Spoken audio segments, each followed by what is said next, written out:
Right, for their analysis on what's been an extraordinary day in politics, I'm joined from the Gold Coast by the host of Chris Smith Tonight, Chris Smith, and also from Brisbane, the host of Hargrave and former Howard Government Minister, Gary Hargrave.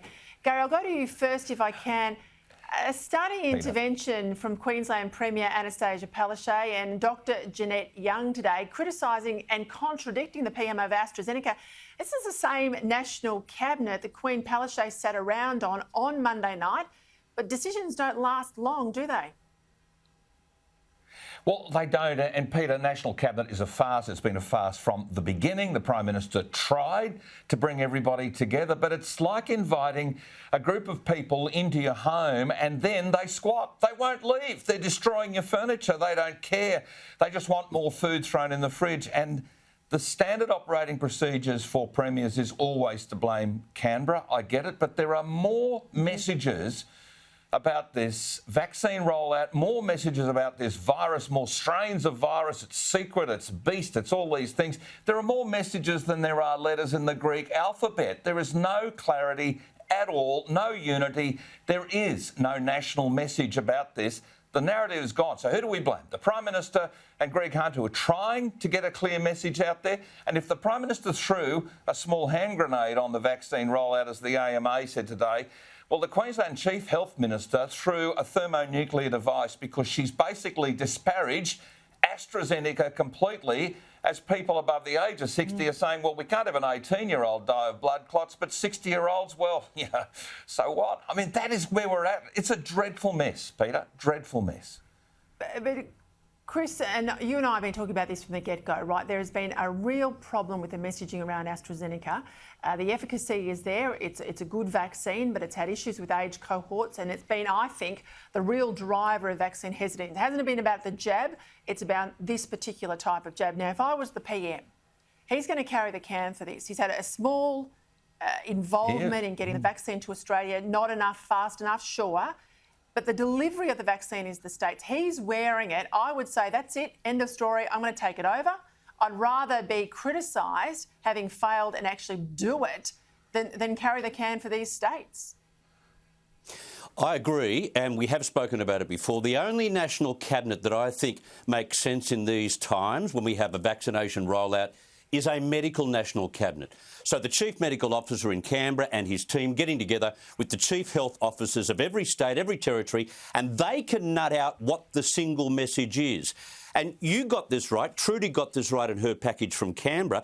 This drug has never been banned for adults. This has never been banned for 18-year-olds or 19-year-olds or 20-year-olds. What the Prime Minister said the other night threw people, because people forget, yes, it's recommended that it's taken by those over 60, but it was never banned.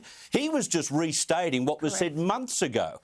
And they've just piled on him, especially in Queensland, because they're desperate to hide this gross mistake of having someone in a COVID ward not being vaccinated. That's got to be the greatest own goal of this pandemic. That and, of course, quarantine in Melbourne. They should take responsibility for this and heads should roll. And this is Janet Young's portfolio. This is what she should have checked, that everyone in every COVID hospital and every COVID frontline should have been vaccinated. Well, sorry, she failed. No wonder she attacked the Prime Minister today. Yeah, that's rat cunning politics at its worst, isn't it, Gary? That's what's being played out here in Queensland. This is on her watch. Palaszczuk and Jeanette Young, this is their error, gross error. But now it's the diversionary tactics of making it all about Scott Morrison today. Yeah, and I kind of feel sorry for Jeanette Young. Let me explain why. She's just been given the designation of the next governor of Queensland. And normally, if you're appointed to something like that, from my own experience, you resign or retire from public discussion about stuff. Yet she's been put in the frame for another 4 or 5 months. She's been a political human shield for the Palaszczuk government over the last 18 months on this stuff. She may well be the person who's been in the gig of Chief Health Officer for the longest period, but she is going to wear this criticism, and the more she involves herself in it publicly, the more she will. I mean, let's face it, the Premier has also got, various premiers have got mixed messages. They want more students in from overseas, but you've got premiers like Premier Palaszczuk saying, oh yes, but you can't have all these people coming in from overseas, and nor can we have people casually leaving the country for whatever their business venture would be. She's on a plane in 2 weeks' time. She's already picked out the duty-free at Brisbane Airport. She's going to Japan. And she's taking a gaggle of public servants with her. You just know she speaks with forked tongue, and it's about time someone called this woman out for the hypocrisy that she is displaying. Yep. Well, more hypocrisy down in Victoria. Let's have a listen to this today. Parents at a primary school. This is the one that is absolutely next door to a controversial North Richmond injecting room, ice and heroin. They've slammed a plan from the Andrews government to hire these so-called community safety officers, $100,000 it'll cost per annum. And these are basically security guards for a school that's already got big fencing, locked gates, CCTV. It's a band-aid fix, parents say, $100,000, as I said, because the government will not move this injecting room away from the school. This is extraordinary, Chris. It's not going away. Imagine being these primary school kids with the anxiety of people performing sex acts for the drug hit right outside the school gate, dead people being found in a park adjacent to it, parents running the gauntlet of needles. I mean, these are primary school kids, for God's sake. And you're witness to dealing, you're witness to security guards surrounding you. That's not a way to bring up children. It's just not. Why wouldn't they just bite the bullet and say the placement of these, free drug joints, which is what some are calling them, how about we just realise that we've put it in the wrong place, that we still want them, that the morality of all of this is certainly right in the, the charter of the Labor government in Victoria, but they should be in an industrial area. They've got to be a long way away from a school. They've got to be a long way away from, public site. None of that has been thought through. This has gone on in Richmond for quite some time, and we know what's going on in the city as well. I remember a little old lady in King's Cross, when the King's Cross injecting room started up, she said, send it to Alexandria where all the industrial suites are. And it was the best idea. Yep. Profit at the time from anyone in the debate, but it never happened. It was put at King's Cross and it became a honeypot for drug dealers. It became a honeypot for those looking for a fix. And the same will result in Richmond. This is not the way to bring up kids in a neighbourhood like that.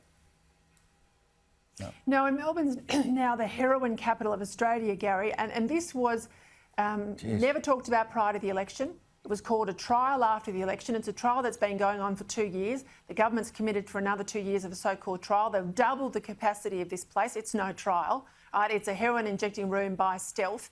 I think it's extraordinary. And the fact that they have to go and hire these security guards is an admission of how dangerous it is for these kids.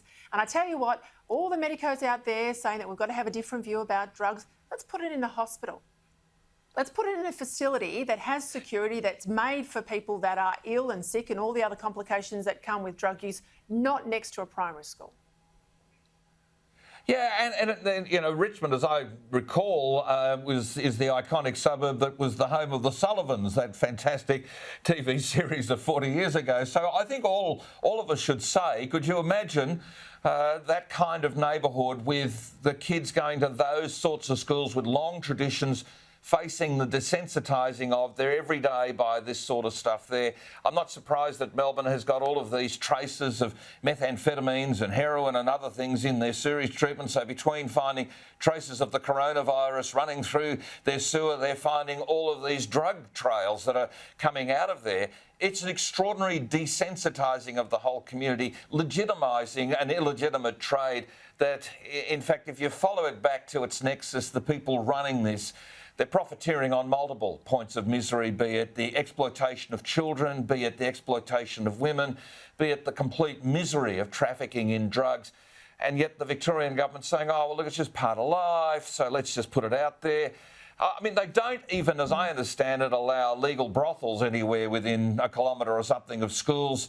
So why on earth are they allowing this sort of rubbish to be on ample display?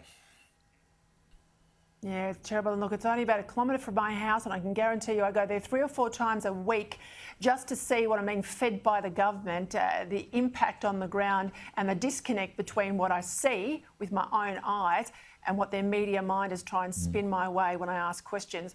Yeah. I want to go to an issue, Spin, Chris. spin. You covered the bushfires. Chris, you covered the bushfires all around New South Wales very heavily when we saw the devastation and the mop up, the recovery afterwards. There'll be $14 million, we're told, from the New South Wales government spent on a whole lot of projects. But wait for it, people still haven't got homes that are habitable or roofs on the homes that are there, at least if the walls are still standing. But they're building mountain bike tracks and adventure trails all along the south coast. Now, a lot of people in the area, Narooma, Eden, that sort of area, this is money out of the Bushfire Local Economic Recovery Fund. They're up in arms about where the money's going, not the fact that it's being spent, but the fact that it's been spending on these leisure activities when they haven't even got homes. I reckon they've got this wrong, haven't they? Yeah, look, the same thing occurred with bushfires in the previous year in New South Wales at a place called Tathra. We had a situation where, because of insurance company bloody-mindedness and because of council demands on what needs to be built to replace those old houses, things were delayed dramatically. As a matter of fact, there were still delays going on when those bushfires hit about 18 months ago at that same location. So I hope that they've learnt their lesson, but by the sound of it today, they haven't learnt their lesson, and the delays have continued. And so, therefore, it's easier to put in a motorcycle track or whatever you want, a bicycle track and a recreation yard, but to actually rebuild someone's home when they desperately need a roof over their head is not so easy. I have a feeling it's a little bit more complex than the group that dishes out the money not dishing it out properly. I have a feeling that you might find that insurance companies are getting in the way and local council red tape and green tape might be getting in the way too. Well, we'll ask Andrew Constance because people in that community have contacted me direct. They're pretty angry about this announcement today. We'll see what he has to say. Chris Smith, Gary Hargrave, as always, thank you for your time. Thanks, Peter. Thanks, Peter. Thanks, Chris.